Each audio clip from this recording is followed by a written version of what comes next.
It is time for the Black Horror Survivors Movie Challenge. In 2023, I covered a few major concepts. I was able to expand on my personal vision for how to analyze film with the context of equity. For example, looking at the image of a Black child when a child becomes a man and the Black body.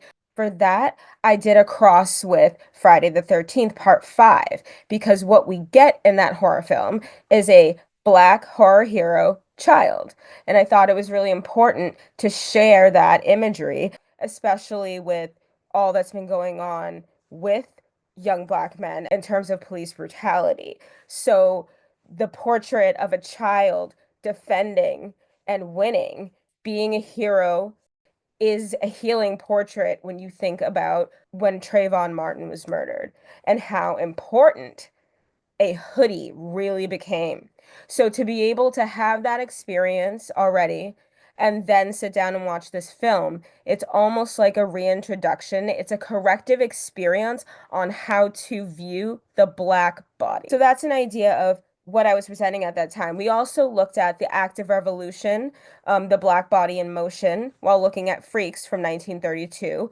We also looked at Hostel and how Hostel's release and its positioning in culture as torture porn comes in direct correlation with Hurricane Katrina, the aftermath, and all of the footage and, photos that were going on the news of actual real world carnage.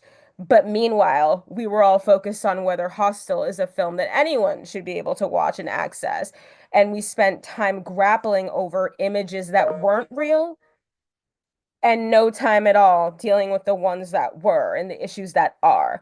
So that's another example of how I expand on these ideas of where the Black body fits in cinema, in culture, and in social context. So for 2024, we are going to twist our idea a little bit, and I will be focusing on the concept of surviving as having lived at all.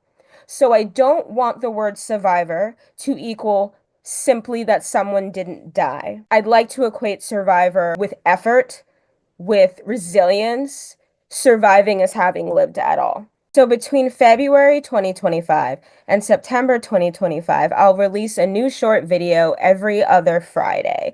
I'm really excited about this because since I'm twisting the concept, I could explore and share with people about how I'm seeing things, where I'm seeing things, and how these ideas that I'm speaking about are applicable to real world trauma. Pay attention to both my Facebook and Instagram accounts this Friday at 5 p.m. ET. I'll be dropping the first video and we'll be looking at the concept of climate change and Tales from the Hood from 1995.